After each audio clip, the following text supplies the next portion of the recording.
தந்தை மகன் தூய ஆவியாரின் பெயராலே.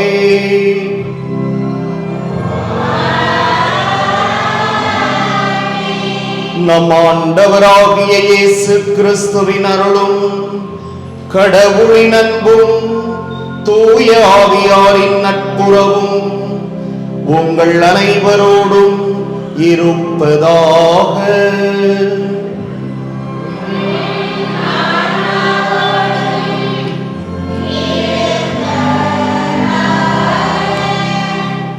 அன்பார்ந்த இறைமக்களே, பொதுக்காலம் ஆண்டின் 16ஆம் ஞாயிறு திருப்பலியில் பங்கேற்க ஆலயத்தில் குடும்பமாக இணைந்து வந்துள்ள அனைவருக்கும் இறை இயேசுவின் பெயரால் அன்பு வாழ்த்துக்கள். இன்றைய உலகில் பொய்க்கு இருக்கிற வரவேற்பு உண்மைக்கு இல்லை. இன்றைய மக்கள் உண்மையான தலைவர்களை தேடுகிறார்கள். ஆனால் அவர்கள் சந்திக்கும் தலைவர்கள் உண்மையும் நேர்மையும் பரிவும் பாசமும் இல்லாத பாசாங்குக்காரர்களாக இருக்கிறார்கள். இன்றைய யதார்த்தம் மட்டுமல்ல, அன்றைய நிலையும் இதுதான் என்பதை காட்டுகிறது இன்றைய வாசகங்கள். இறைவாக்கினர் எரேமியாஸ் ஆயனில்லா ஆடுகளைப் போல் தவிக்கும் மக்களுக்கு கடவுளால் வரவிருக்கும் பொற்காலத்தை முன்னறிவிக்கிறார். இறைவாக்கினர் முன்னறிவித்ததை போல ஆயனில்லா ஆடுகளாக அழைத்த மக்களை கண்ட இயேசு அவர்கள் மீது மனம் இறங்குகிறார். அவர்களுக்கு நெடுநேரம் போதிக்கிறார். சிதறிப்போன ஆடுகளிடமே செல்லுங்கள் என்று தம் சீடர்களுக்கு கட்டளை தருகிறார். இயேசுவின் வாழ்வுக்கும் வார்த்தைக்கும் அடித்தளமாக அமைந்தது அவரது ஜப வாழ்வு. ஜபத்தின் மூலமே தந்தையோடு ஒன்றித்தார், வல்லமையோடு போதித்தார், வல்ல செயல்களை நிகழ்த்தி மக்கள் பணியாற்றினார். எனவேதான் தன் சீடர்களையும் இன்றைய நற்செய்தியில் தனிமையான இடத்திற்கு சென்று ஓய்வெடுக்க பணிக்கிறார். இயேசு குறிப்பிடும் ஓய்வு இறைவனோடு ஜபத்தில் ஒன்றித்திருப்பதாகும். அந்த ஒன்றிப்பு இன்றைய இறைமக்கள் அனைவருக்கும் மிகவும் இன்றியமையாததாகும். வாருங்கள், இயேசுவின் பாதையில் பயணிப்போம், புதியதோர் உலகம் படைப்போம்.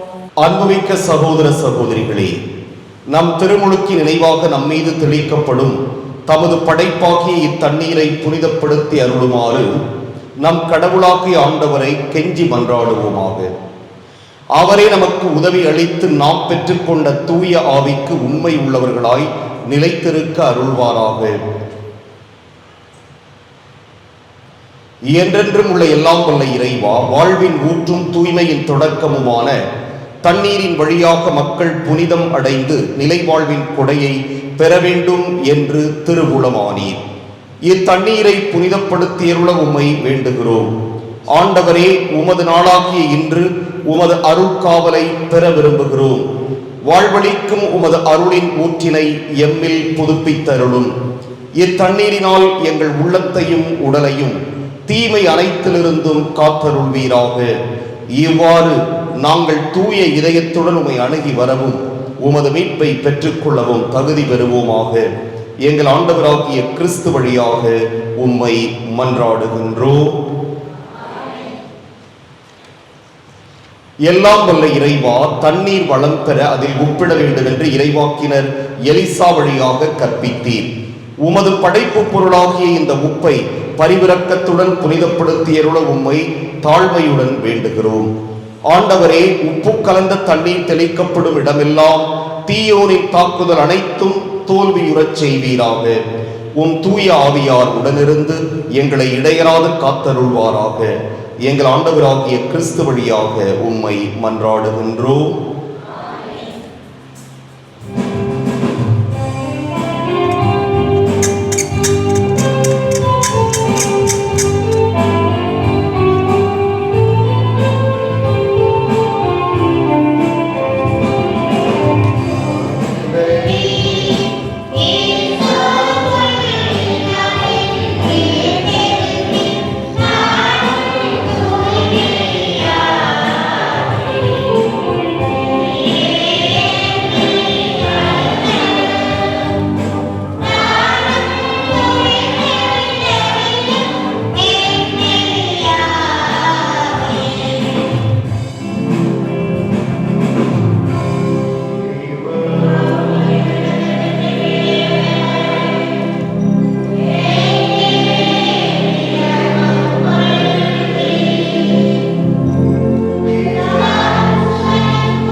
எல்லாம் வல்ல இறைவன் நம் பாவங்களிலிருந்து நம்மை தூய்மைப்படுத்துவாராக. இந்த நற்கருணை கொண்டாட்டத்தின் வழியாக அவர் தம்முடைய ஆட்சியின் விருந்தில் பங்கு கொள்ள நம்மை தகுதி பெறச் செய்வாராக.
ஆண்டவரே, நீர் உளம் கனிந்துவும் அடியார்களாகிய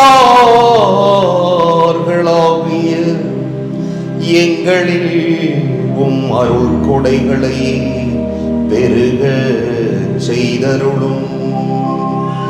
இவ்வாறு நம்பிக்கை, எதிர்நோக்கு, அன்பு ஆகியவற்றால் நாங்கள் பற்றியறிந்து உம் கட்டளைகளை விழிப்புடனும் ஆர்வத்துடனும் கடைபிடிக்கச் செய்தருள்வீராக. உம்மோடு தூயாவியாரின் ஒன்றிப்பில் இறைவனாய் என்றென்றும் வாழ்ந்து ஆட்சி செய்கின்ற அவர் வழியாக உம்மை மன்றாடுகின்றோம்.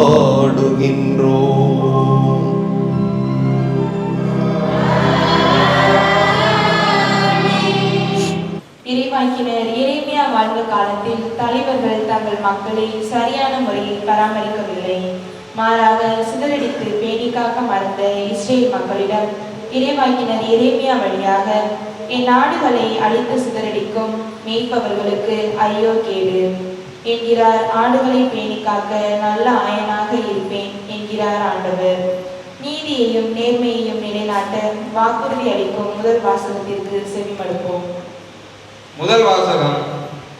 ஆடுகளை கூட்டி சேர்த்து அவற்றை பேணி காக்க நான் மேய்ப்பர்களை நியமிப்பேன். இறைவாக்கினர் எரேமியா நூலிலிருந்து வாசகம். அதிகாரம் 23, இறைவசனங்கள் 1 முதல் 6 வரை. ஆண்டவர் கூறுவது: என் மேய்ச்சலுக்குட்பட்ட ஆடுகளை அழித்து சிதறடிக்கும் மேய்ப்பர்களுக்கு ஐயோ கேடு. தம் மக்களை வழிநடத்தும் மேய்ப்பர்களுக்கு எதிராக இஸ்ரேலின் கடவுளாய் ஆண்டவர் கூறுவது இதுவே: நீங்கள் என் மந்தையை சிதறடித்து விட்டீர்கள், அதனை துரத்தி அடித்தீர்கள், அதனை பராமரிக்கவில்லை. இதோ உங்கள் தீச்செயல்களின் காரணமாக உங்களை தண்டிக்கப் போகிறேன் என்கிறார் ஆண்டவர். என் மந்தையில் எஞ்சியிருக்கும் ஆடுகளை நான் துரத்தி அடித்த அனைத்து நாடுகளில் இருந்தும் கூட்டி சேர்த்து அவர்களுக்குரிய ஆட்டுக்குட்டி கொண்டு வருவேன். அவையும் பல்கி பெருகும். அவற்றை பேணி காக்க நான் மேய்ப்பர்களை நியமிப்பேன்.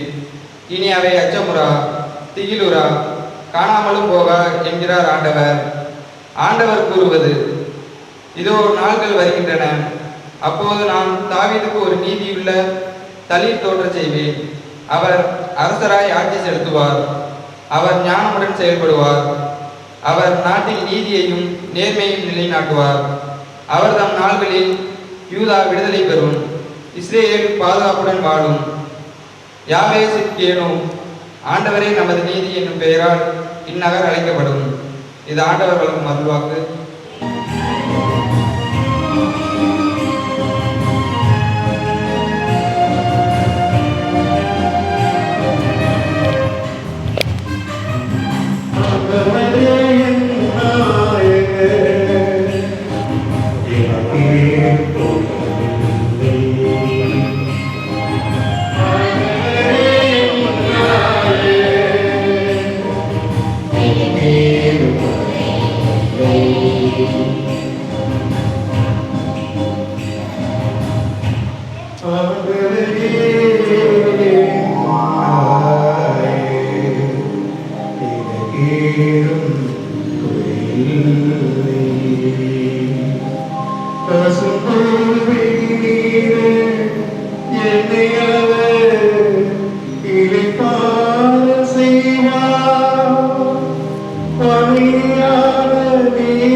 புறவின கிறிஸ்தவர்களுக்கும் இடையே ஏற்றத்தாழ்வுகள் எழும்பி வந்தன. யூத கிறிஸ்தவர்கள் தங்களை உயர்ந்தவர்களாக எண்ணி வந்தனர். எனவே பகைமை என்னும் சுவரை தமது உடலில் ஏற்று துன்பத்தின் வழியாக தகர்த்தெறிந்து அவர்களை ஒன்றுபடுத்தினார். தாமே துன்புற்று பகைமை என்னும் சிலுவையின் வழியாக இரு இனத்தவரையும் ஓர் உடலாக்கி கடவுளோடு ஒப்புரவாக செய்தார் என்பதை விளக்கும் இன்றைய 2ஆம் வாசகத்திற்கு செவிசாய்ப்போம்.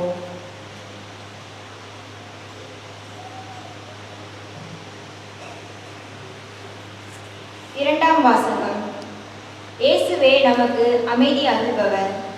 திருத்தூதர் பவுல் எபேசியருக்கு எழுதிய திருமுகத்திலிருந்து வாசகம். அதிகாரம் 2, இறை திரு வார்த்தைகள் 13 முதல் 18 வரை. சகோதர சகோதரிகளே, ஒரு காலத்தில் தொலையில் இருந்த நீங்கள் இப்பொழுது இயேசு கிறிஸ்துவோடு இணைந்து அவரது இரத்தத்தின் மூலம் அருகில் கொண்டு வரப்பட்டிருக்கிறீர்கள். ஏனெனில் அவரே நமக்கு அமைதி அருள்பவர். அவரே 2 இனத்தவரையும் பிரித்து நின்ற பகைமை என்னும் சுவரை தனது உடலில் ஏற்ற துன்பத்தின் வழியாய் தகர்த்தெறிந்தார். அவர்களை ஒன்றுபடுத்தினார். பல கட்டளைகளையும் விதிகளையும் கொண்ட யூத சட்டத்தை அளித்தார். இரு இனத்தவரையும் தம்மோடு இணைத்திருக்கும் புதியதொரு மனித இனமாக படைத்து அமைதி ஏற்படுத்தவே இவ்வாறு செய்தார்.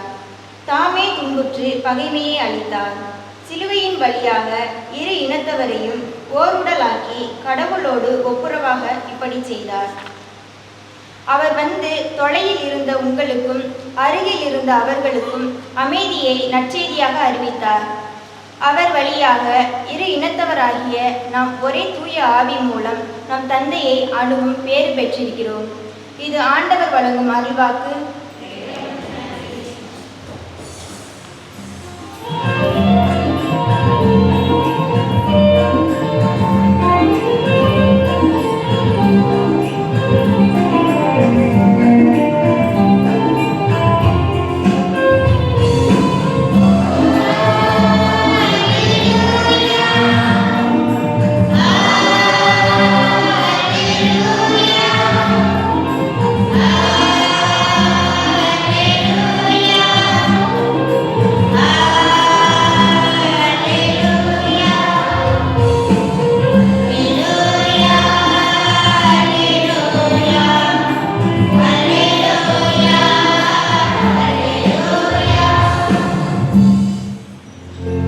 என் நாடுகள் எனது குரலுக்கு செவி சாய்க்கின்றன.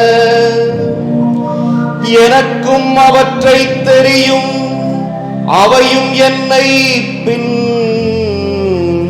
தொடர்கின்றன.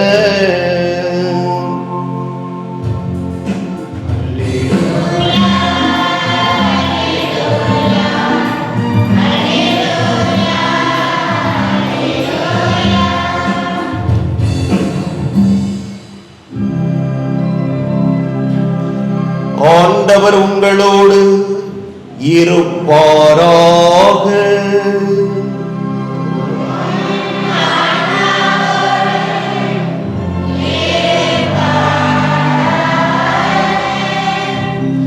மார்க்கு எழுதிய தூய நற்செய்தியிலிருந்து வாசகம்.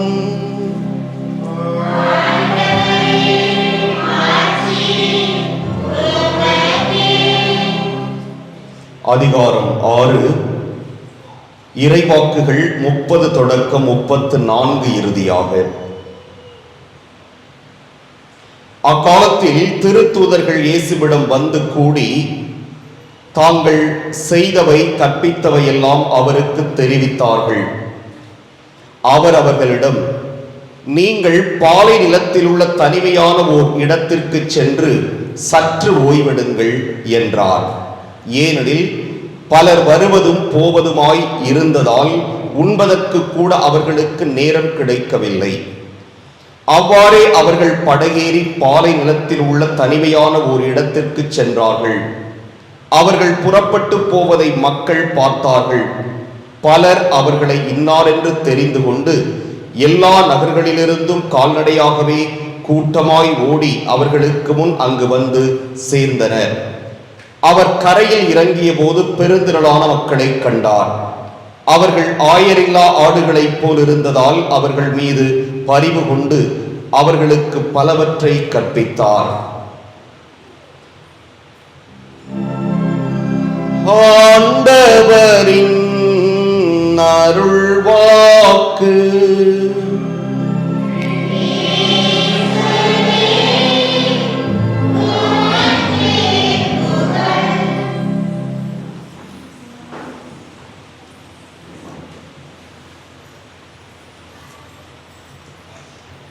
இன்றைக்கு முதல் வாசித்த நண்பர் பேர் என்ன? அவர் ஒரு நாள் வாசிக்கிறதுக்கு திருப்பலியில வரிசையாக வருவதற்கு அங்கே நின்று கொண்டிருந்தார். அவர் அப்படி பார்த்தேன். பார்த்துட்டு, நீ இன்னைக்கு வாசிக்க கூடாது, போய் உட்காரு, வேற யாராவது வர சொல்லு அப்படின்னு சொன்னேன். டக்குன்னு சொன்னேன்.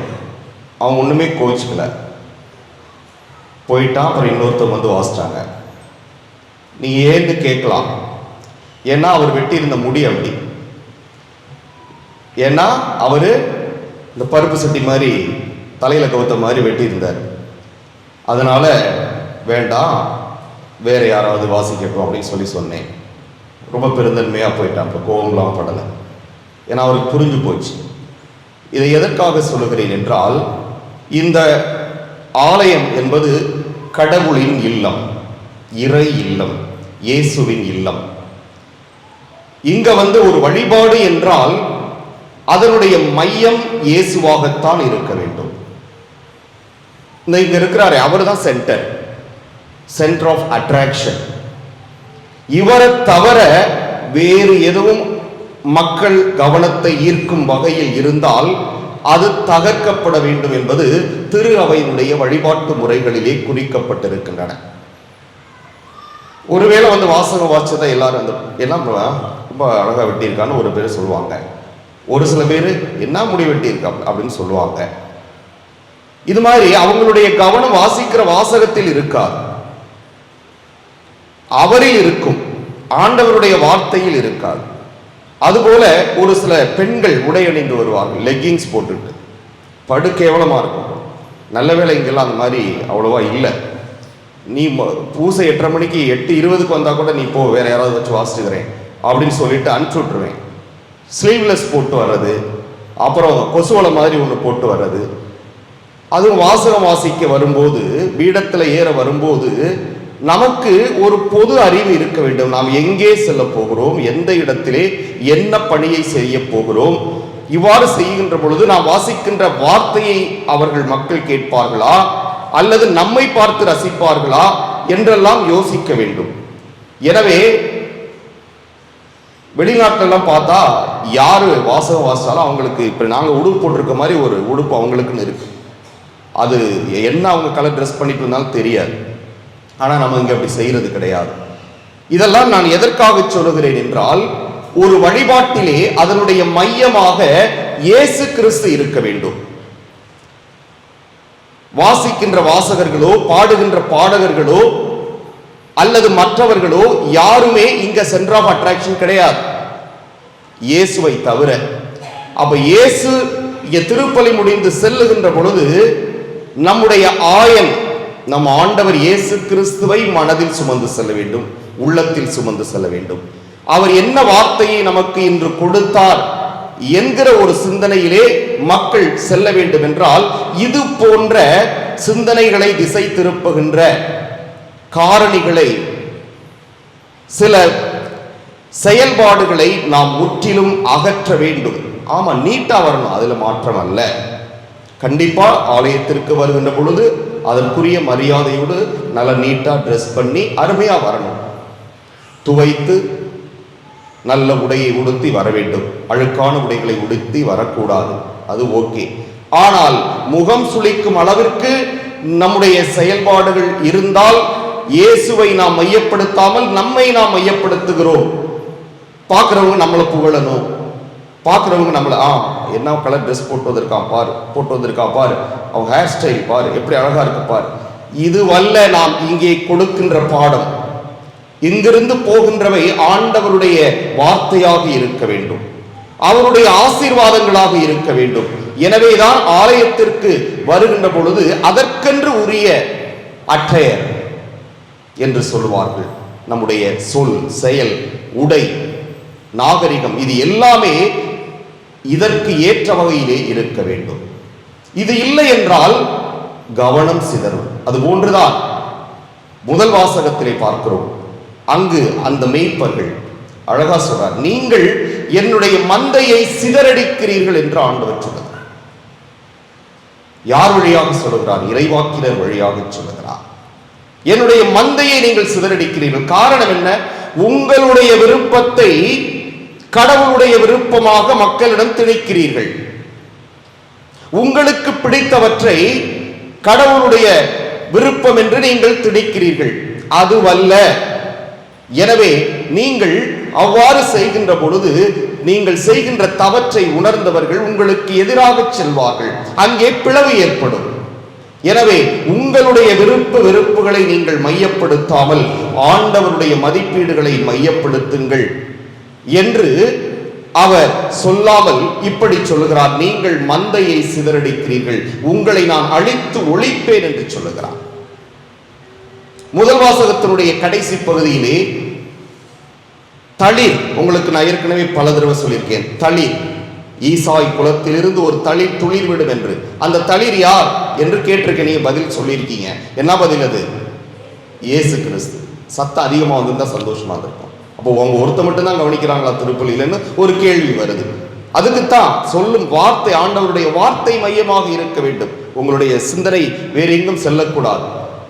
ஈசாயின் குலத்திலிருந்து தளிர் ஒன்று துளிர் விடும் என்று விவிலியத்திலே சொல்லப்பட்டிருக்கிறது. அது யார் அந்த துளிர்? இயேசு. அவர் வார்த்தையை சொல்றதுக்கு என்ன உங்களுக்கு சோம்பேறித்தனமா உட்கார்ந்து இருக்கீங்க? சத்தமா சொல்லுங்க, இயேசு. அந்த இயேசுவை பற்றித்தான் பழைய ஏற்பாட்டிலே முன்குறித்து வைக்கப்பட்டிருக்கிறது. அவர் வந்து உனக்கு நீதி வழங்குவாரியா சொல்றார். வாழ நீ அவர்த்த ஆட்ட முடியாது. யாரை எங்க வைக்கணுமோ அவர் வைப்பார். நீ மரியாதையா நீதியோடு நடந்துக்க, உண்மையோடு நடந்துக்க. உன்னுடைய விருப்பத்திற்கு ஏற்றபடி நீ செய்யாதே, ஆண்டவருடைய விருப்பத்திற்கு ஏற்றபடி நீ மக்களை வழிநடத்து என்று அந்த மேய்ப்பர்களை பார்த்து சொல்கிறார். இல்லை என்றால் உன்னுடைய மந்தையை சிதறடிப்பேன். ஆமா, நல்லவங்களெல்லாம் நான் கூட்டிட்டு போயிடுவேன். உனக்கு ஜால்ரா தட்டிக்கிட்டு உன் கூட வர்றவங்களெல்லாம் நான் உன் கூட விட்டுட்டு நான் இவங்களெல்லாம் கூட்டிட்டு போயிடுவேன். நல்லவர்களை நான் பிரித்து எடுத்து சென்று விடுவேன் என்று மிக அழகாக இன்றைய முதல் வாசகத்திலே கூறுவதை நாம் பார்க்கிறோம். இரண்டாவது வாசகத்திலும் நாம் இதே கருத்தை ஒட்டித்தான் நாம் வாசிக்க கேட்டோம். ஒரு காலத்தில் தொலையில் இருந்த நீங்கள் இப்பொழுது இயேசு கிறிஸ்துவோடு இணைந்து அவரது இரத்தத்தின் மூலம் அருகில் கொண்டு வரப்பட்டிருக்கிறீர்கள். அப்போ முதல் வாசகத்தில் சொன்னது நடந்துருச்சா இல்லையா? நடந்துச்சா இல்லையா? நடந்திருக்கா இல்லையா சொல்லுங்க. பவுல் சொல்றார், திருத்தூதர் பவுல் சொல்றார், பழைய ஏற்பாட்டில் சொல்லப்பட்டிருக்கு, இந்த நடந்துருச்சு. அவர் என்ன சொல்றாரு? ஒரு காலத்தில் தொலையில் இருந்த நீர். தொலைன்னா என்ன? இங்க அமெரிக்காவா? இல்ல, ஆண்டவரை விட்டு தொலைவில். அந்த மேய்ப்பர்கள் தவறாக வழிநடத்தினார்கள். எனவே அவ்வாறு ஆண்டவரை விட்டு தொலைவில் இருந்த நீங்கள் இப்பொழுது இயேசு கிறிஸ்துவோடு இணைந்து அவரது இரத்தத்தின் மூலம் அருகில் கொண்டு வரப்பட்டிருக்கிறீர்கள். ஆமா, தன்னுடைய இரத்தத்தை சிந்தி நம்மை மீட்டு அவர் அருகிலே நம்மை வைத்திருக்கிறார். இதைத்தான் சொல்லுகிறார். எனவே நீதி, நேர்மை, உண்மை, அன்பு, இதுதான் ஆண்டவருடைய மதிப்பீடுகள். இந்த உருவத்தில் தான் நாம் இயேசுவை உணர முடியும். இதை எதற்காக சொல்லுகிறார்? மக்களை வழிநடத்துகின்ற திருச்சபையினுடைய தலைவர்களாக இருந்தாலும் சரி, அல்லது உலக தலைவர்களாக இருந்தாலும் சரி, நாம் யாரை மையப்படுத்தி நம்முடைய முடிவுகள் இருக்க வேண்டும் என்றால் ஆண்டவருடைய மதிப்பீடுகளை மையப்படுத்தி இருக்க வேண்டும், நம்முடைய சுயநலத்துக்காக அல்ல. அதனாலதான் கோயில்ல பாத்தீங்கன்னாக்க யாராவது ஃபேன்ல இன்னார் உபயம் என்று போட்டிருந்தா மக்கள் அதைத்தான் பார்த்துட்டு இருப்பாங்க. அது போடக்கூடாது. ஏனென்றால் அவ்வாறு போட்டா நீங்க உங்களை மையப்படுத்துறீங்க, இயேசுவை அல்ல. நீங்க யாருக்காக செய்கிறீர்கள்? கடவுளுக்காக. கடவுளுக்காக செய்தால் கடவுளுக்கு தெரிந்துவிடும். அவருக்கு தெரிஞ்சா பத்தாதா? ஏன் உலகத்துக்கு தெரியணுமா? எல்லா ஃபேன்லையும் பேர் எழுதி வைக்கணுமா என்று கேட்பார்கள். இங்கே எழுதியிருக்கான்னு எனக்கு தெரியாது, நான் பல கோயிலில் பார்த்துருக்கேன், அதனால சொல்றேன். அதனால இங்கே எழுதியிருக்க உண்மையிலே எனக்கு தெரியாது. இது மாதிரி கோயில் உள்ளே இருக்கின்ற பொருட்களிலே நாம் இது போன்று உள்ளே செய்த போது ஆண்டவரை மையப்படுத்தாமல் நாம் நம்மை மையப்படுத்துகிறோம். எனவே நாம் செய்கின்ற ஒவ்வொரு செயலும் இயேசுவை மையப்படுத்தியதாக. நாம் எதை செய்தாலும் அவருக்கு தெரிந்தால் போதும், அவருக்கு தெரிந்தால் போதும். அதனாலதான் அந்த திருப்பலி கருத்து கூட வெளிநாட்டில் இந்த மாதிரி வாசிக்க மாட்டாங்க. ஏன்னா இன்டென்ஷன் ஆஃப் த பீப்புள் அப்படின்னா மக்களின் கருத்து, அந்த கருத்தை நாங்கள் திருப்பலியிலே எங்களுடைய கருத்தாக நினைத்து நாங்கள் அதற்காக ஜெபிக்கின்ற பொழுது அது ஆண்டவருக்கும் எனக்கும் உங்களுக்கும் தெரிந்தால் போதும் என்பதுதான் திருச்சபை சொல்லுகின்ற ஒரு பாடம். ஆனால் இன்று பல சமயங்களிலே நம்ம பங்குல எல்லா பங்களையும் இது ஒரு விளம்பரமாக மாறிவிட்டது. எனவேதான் நாம் இயேசுவை மையப்படுத்தி வாழ வேண்டும். எது செய்தாலும் நமக்கும் ஆண்டவருக்கும் உள்ள அந்த உறவு அவருக்கு தெரிஞ்சா போதும். நாம என்னதான் எவ்வளவு நிறைய பேர் செய்வாங்க, சொல்ல மாட்டாங்க. வேணாம் ஃபாதர் சொல்லாதீங்க, கடவுளுக்கு தெரிஞ்சா போதும், நான் செய்யறேங்கிறது கடவுளுக்கு தெரியும், என் மனசு கடவுளுக்கு தெரியும், அது போதும் என்று சொல்லும் மக்களும் இருக்கிறார்கள். ஃபாதர் மறக்காம என் பேரை சொல்லிடுங்க அப்படின்னு சொன்னவங்க இருக்காங்க. ஒரு சில பேர் சொல்லுவாங்க, உங்களுக்கு விருப்பம்னா சொல்லுங்க ஃபாதர் அப்படின்னா அர்த்தம், நீ சொல்லுன்னு அர்த்தம் என்று. இது நம்மை மையப்படுத்திய ஒரு வாழ்வாக இல்லாமல் இயேசுவை மையப்படுத்த வேண்டும். ஏனென்றால் நல்ல ஆயன் அவரே நமக்கு. அந்த ஆயனுடைய மந்தையிலே நாம் ஆடுகள். நாம் எப்படி இருக்க வேண்டும்? அந்த ஆயனை போல் இருக்க வேண்டும். அவர்தான் நம்மை வழிநடத்துகிறார். அப்ப அவர் வழிநடத்துகிறார், நம்முடைய தந்தை அவர், நம்மை வழிநடத்துபவர், நம்மை மேய்ப்பவர் அவர், நம் ஆயன் அவர். எனவே நாம் அவரை பின்பற்ற வேண்டும், அவருடைய மதிப்பீடுகளை பின்பற்ற வேண்டும். அப்பொழுதுதான் நாம் இன்றைய முதல் வாசகத்திலே கிறிஸ்துவோடு இரண்டாவது வாசகத்திலே இணைந்து அவரது இரத்தத்தின் மூலம் அவர் அருகில் நாம் செல்ல முடியும் என்பதை நாம் மறந்துவிடக்கூடாது. இதைத்தான் நற்செய்தியிலே ஆண்டவர் தன்னுடைய சீடர்கள் அவருடைய பணியை செய்துவிட்டு வருகிறார்கள், ஓய்வெடுங்கள் என்று அவர்களை பார்த்து சொல்லுகிறார். அவ்வாறு செல்லுகின்ற பொழுது அவர் எங்கே செல்லுகின்றார் என்று மக்கள் தெரிந்து கொண்டு அங்கே கூட்டமாக செல்லுகிறார். அங்கு கூட அவர்களுக்கு நற்செய்தியை அறிவித்தார். பொருளை கொடுத்தரலாம், பொண்ணை கொடுத்தரலாம், சொத்தை கொடுத்தரலாம், ரொம்ப ஈஸி, சந்தோஷமா போயிடுவாங்க. ஆனால் அவர்கள் மீது பரிவு கொண்டு அவர்களுக்கு பலவற்றை கற்பித்தார். அதுதான் ரொம்ப முக்கியம். எப்படி வாழ்வது, எந்த மதிப்பீடுகளை கையில் எடுத்து வாழ்வது, எது முக்கியம், எது செய்யக்கூடாது, எது செய்யக்கூடியது, எது நீதி, எது நியாயம், எது அநியாயம், எது தர்மம், எது அதர்மம் என்று எடுத்துரைத்து அவர்களை வழிநடத்துவதுதான் மிக முக்கியமான பணி. அதைத்தான் பலவற்றை கற்பித்தார் என்று சொல்லப்பட்டிருக்கிறது. எனவே அன்புக்குரிய சகோதர சகோதரிகளை, நாம் எல்லோரும் இயேசுவனுடைய மந்தையிலே ஆடுகளாக வாழ்ந்து கொண்டிருக்கிறோம். அவருடைய அன்பு ஆடுகள் நாம், அவருடைய அன்பு மக்கள் நாம், அவருடைய அன்பு இறை மக்கள் நாம். எனவே அந்த ஆயரை போல வாழ முயற்சி எடுப்போம். ஆமென்.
அன்புக்குரியவர்களே, நம்முடைய மன்றாட்டுக்களை ஆண்டவரிடம் எடுத்துரைப்போம்.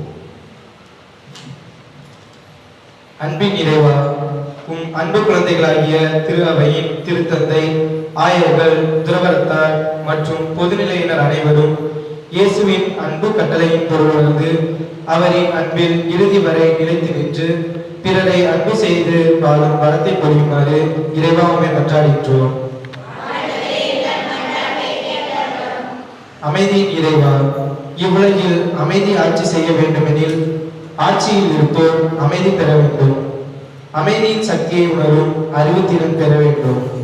மக்களுக்கு நீதி வழங்கவும் நன்மை தீமையை பொறுத்தறியவும் தேவையான ஞானம் நிறைந்த உள்ளத்தை எங்கள் தலைவர்களுக்கு தந்து வழிநடத்த வேண்டும் என்று இறைவா உம்மை மன்றாடுகின்றோம். உம் பணிக்கு எம்மை அழைத்த இறைவா, தேவ அழைத்தல் என் நிலையிலும் உண்டு என்பதை உணர்ந்து உமது பணி செய்வேனே செய்வோம். எம் தாய்நாட்டிலிருந்து உம் சேவைக்காய் வெளிநாடுகளில் உள்ளவர்கள் ஆயனின் பணிகளை சிறப்புடன் செய்திட நல்ல மனதையும் உடல் நலத்தையும் உம்மேல் உறுதியாக நம்பிக்கையுடன் அருட்பணிகள் செய்திட வேண்டும் என்று இறைவா உம்மை மன்றாடுகின்றோம். நாங்கள் தூயவராக வாழவே அழைக்கப்பட்டிருக்கின்றோம். இதுவே எங்களுக்கு உமது திருவுளம் என்பதை திருத்தூதர் பவுல் வழியாக எங்களுக்கு எடுத்துரைத்தீர்.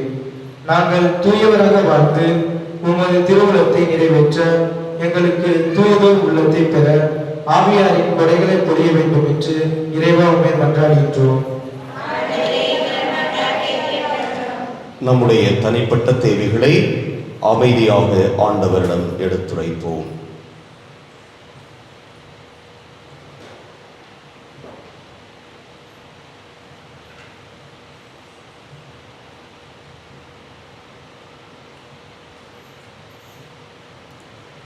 மன்றாடுவோமாக.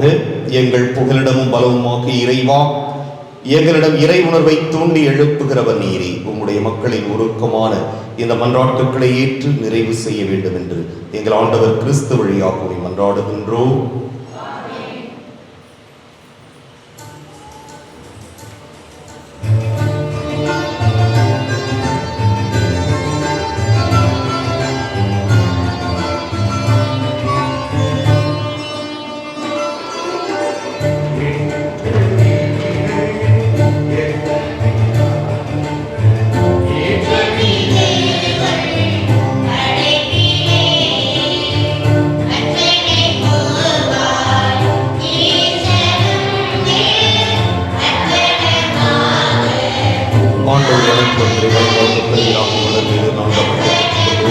நிலத்தின் விளைவு மனித உழைப்பு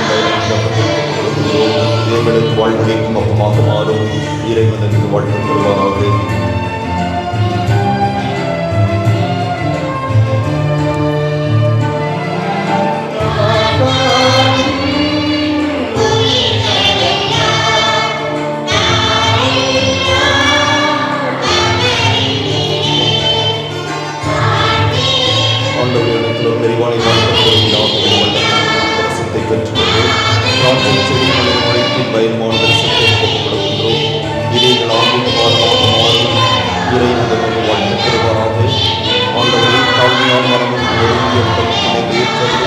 ஆண்டவரே இறைவா, நாங்கள் இவ்வளவு உமக்கு உகந்ததாவதாக.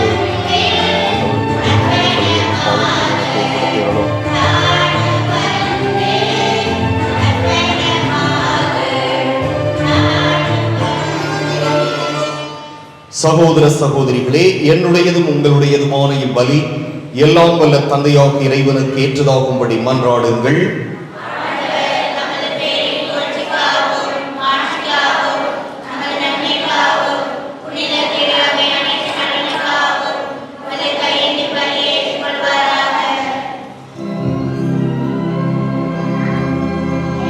இறைவா,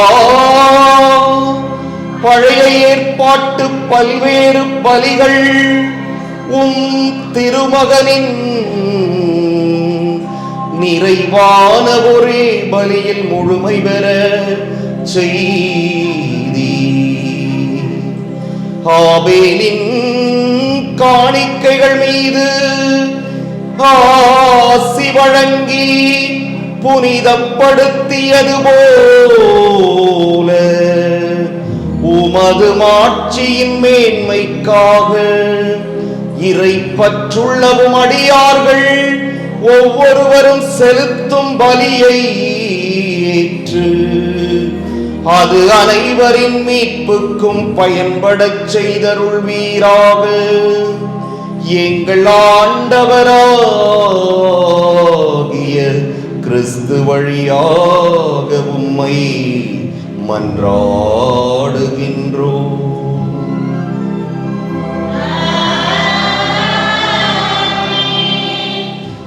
ஆண்டவர் உங்களோடு இருப்பாராக.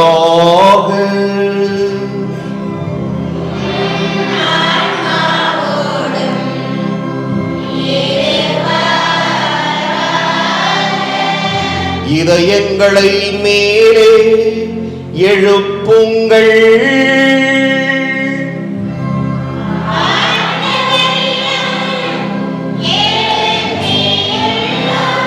நம் இறைவனாகிய ஆண்டவருக்கு நன்றி கூறுவோம்.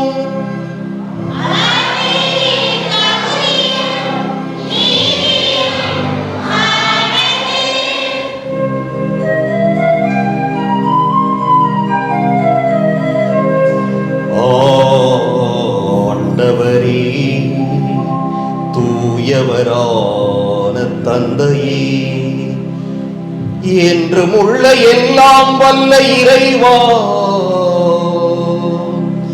எந்நாளும் எவ்விடத்திலும் நாங்கள் உமக்கு நன்றி செலுத்துவது மெய்யாகவே தகுதியும் நீதியும் ஆகும். எங்கள் கடமையும் மீட்புக்கு உரிய செயலுமாகும். ஏனெனில் நீர் உலகு அனைத்தையும் படைத்தீர், காலங்களின் மாற்றங்களையும் முறைப்படுத்தினீர்.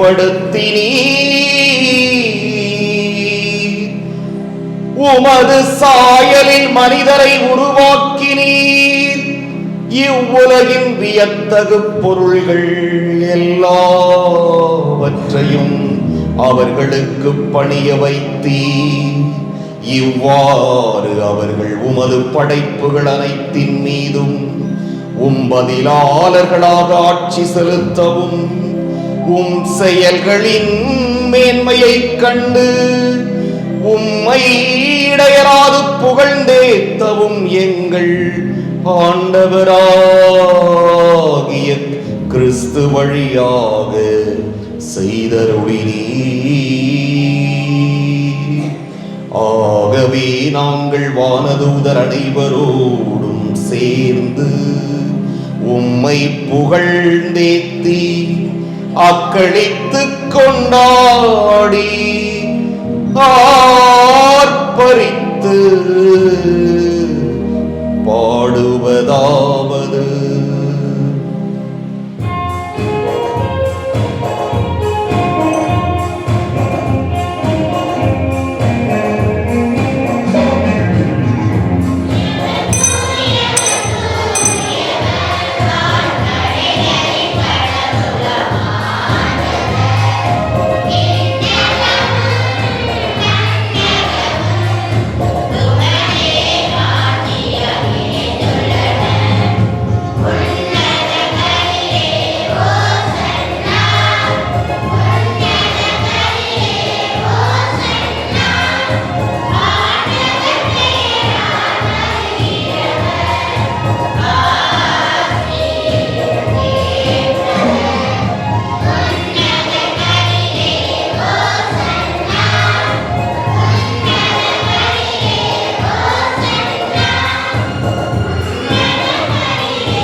ஆண்டவரே, நீர் மெய்யாகவே தூயவர், தூய்மை அனைத்துக்கும் ஊற்று.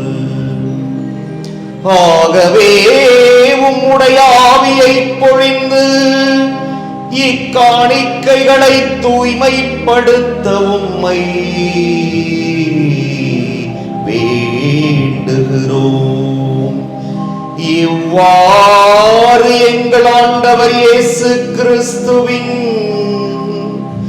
உடலும் இரத்தமுமாக எங்களுக்கு இவை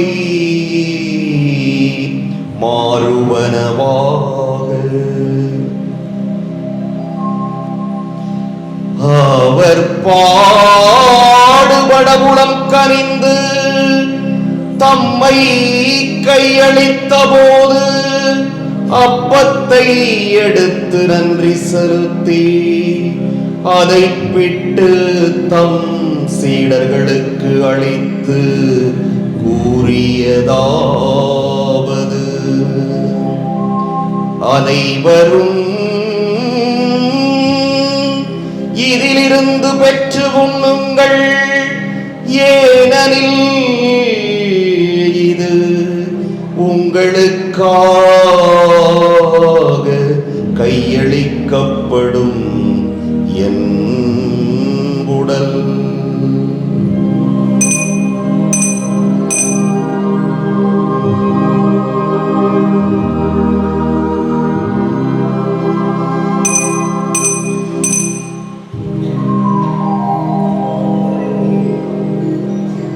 அவ்வண்ணமே இரவு விருந்தை அருந்தியபின் கிண்ணத்தையும் எடுத்து மீண்டும் உமக்கு நன்றி கூறி தம் சீடர்களுக்கு அளித்து அவர்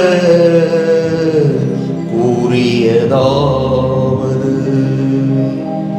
அனைவரும் இதிலிருந்து பெற்று பருகுங்கள், ஏனெனில் இது புதிய நிலையான உடன்படிக்கைக்கு உரிய என் இரத்தத்தின் கிண்ணம்.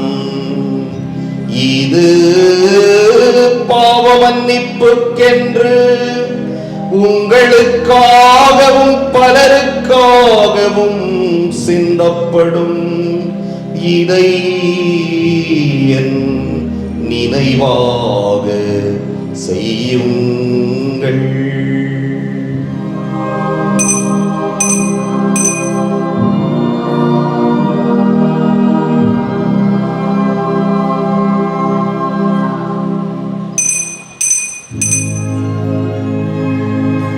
நம்பிக்கையின் மறைபொருள்.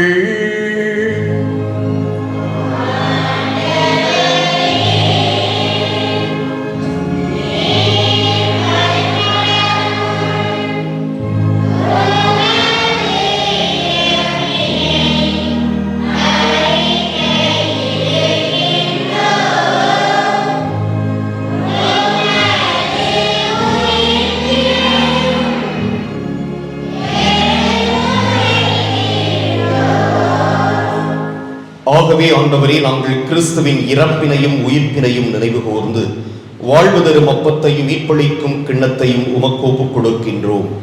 உம் திருமுன் நின்று உமக்கு ஊழியம் புரிய தகுந்தவர்கள் என எங்களை ஏற்றுக்கொண்டீர். எனவே உமக்கு நன்றி செலுத்துகிறோம். மேலும் கிறிஸ்துவின் உடலிலும் இரத்தத்திலும் பங்கு கொள்ளும் எங்களை தூய ஆவியார் ஒன்று சேர்க்க வேண்டும் என உம்மை தாழ்மையுடன் மன்றாடுகின்றோம். ஆண்டவரே, உலகெங்கும் பரவியிருக்கும் உமது திரு அவையை நினைவு கூர்ந்தருளும். எங்கள் திருத்தந்தை பிரான்சிஸ், எங்கள் மறைமாவட்ட தேர்வு நிலை ஆயர் சகாயராஜ், எல்லா திருநிலையினர் ஆகிய அனைவரோடும் உமது திரு அவை அன்பில் நிறைவு பெறச் செய்தருளும்.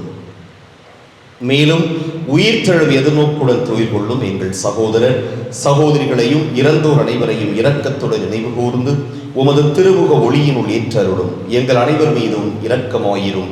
கடவுளின் கன்னித்தாயான புனித மரியா, அவருடைய கணவரான புனித யோசேப்பு, புனித திருத்தூதர்கள் இவ்வுலகில் உகந்தவராய் இருந்தோராகிய புனிதர் அனைவருடனும் நாங்கள் நிலை வாழ்வில் பங்கு கொள்ளும் தகுதி பெற்று உம் திருமகன் இயேசு கிறிஸ்து வழியாக உம்மை புகழ்ந்தேத்தும் வரமருள உம்மை மன்றாடுகிறோம்.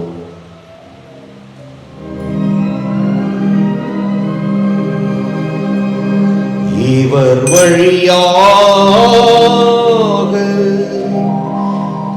இவரோடு இவரில் எல்லாம் வல்ல இறைவனாகிய தந்தையே, தூய ஆவியாரின் ஒன்றிப்பில் எல்லா புகழும் மாட்சியும் என்றென்றும் உமக்கு உரியதே.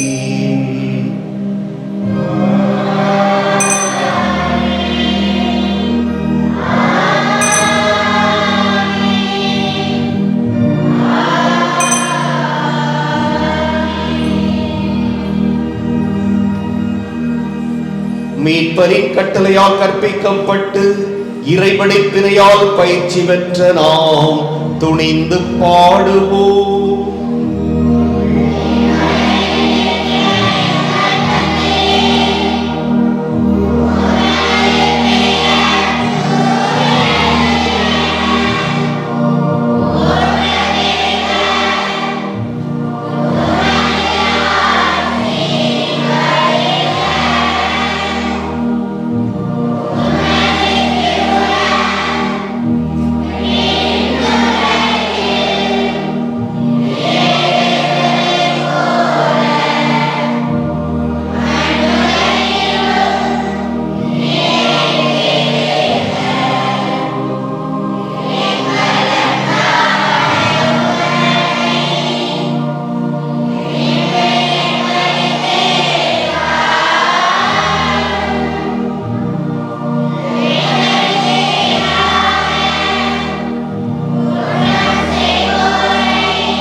தீமை அனைத்திலிருந்தும் எங்களை விடுவித்து எங்கள் வாழ்நாளில் அமைதியை கனிவுடன் அருள உம்மை மன்றாடுகிறோம். உமது இரக்கத்தின் உதவியால் நாங்கள் பாவத்தில் இருந்து எப்போதும் விடுதலை பெற்று யாதொரு கலக்கமுமின்றி நலமாய் இருப்போமாக. நாங்கள் எதிர்நோக்கி இருக்கும் பேரின்பத்துக்காகவும் எம் மீட்பராகிய இயேசு கிறிஸ்துவின் வருகைக்காகவும் காத்திருக்கின்றோம்.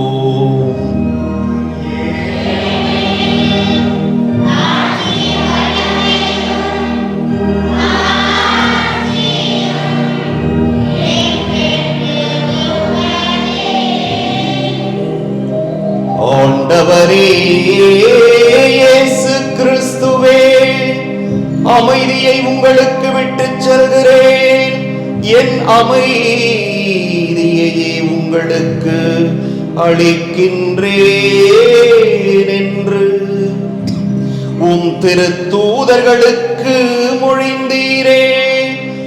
எங்கள் பாவங்களை பாராமல் உமது திரு அவையின் நம்பிக்கையை கண்ணோக்கி உமது திருவுளத்துக்கு ஏற்ப அதற்கு அமைதியையும் ஒற்றுமையையும் அளித்தருள்வீராக.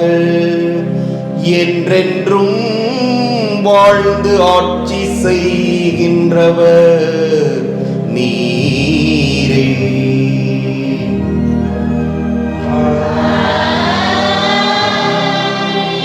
ஆண்டவருடைய அமைதி உங்களோடு என்றும் இருப்பதாக.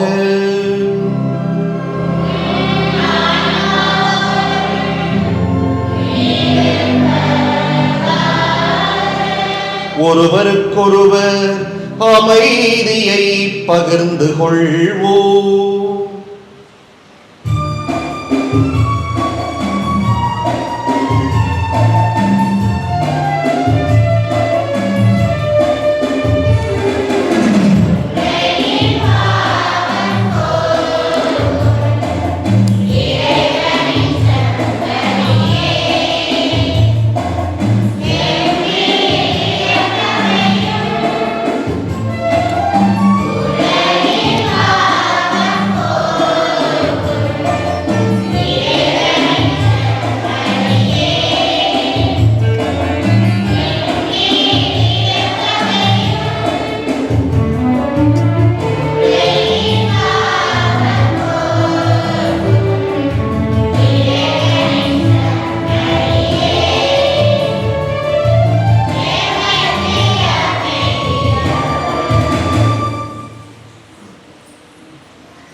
இதோ இறைவனின் செம்மறி, இதோ உலகின் பாவங்களை போக்குபவர். செம்மறியின் விருந்துக்கு அழைப்பு பெற்றோர் பேறு பெற்றோர்.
இரக்கமும் அருளும் உடைய ஆண்டவர் தம் வியத்தகு செயல்களை நினைவில் நிலைக்கச் செய்துள்ளார்.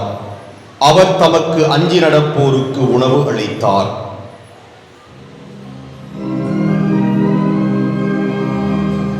ஆண்டவரே, விண்ணக மறை நிகழ்வுகளால் நீர் நிறைவு செய்தவும் மக்களுடன் கனிவாய் தங்கியிருக்க உம்மை வேண்டுகின்றோம். பழைய நிலையிலிருந்து வாழ்வின் புதிய நிலைக்கு நாங்கள் கடந்து செல்ல செய்வீராக. எங்கள் ஆண்டவராகிய கிறிஸ்து வழியாக உம்மை மன்றாடுகின்றோம்.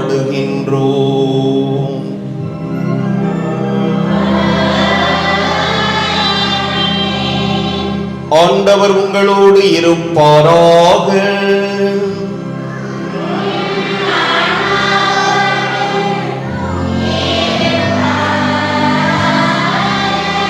எல்லாம் வல்ல இறைவன் தந்தை, மகன், தூய ஆவியார் உங்களுக்கு ஆசி வழங்குவாராக.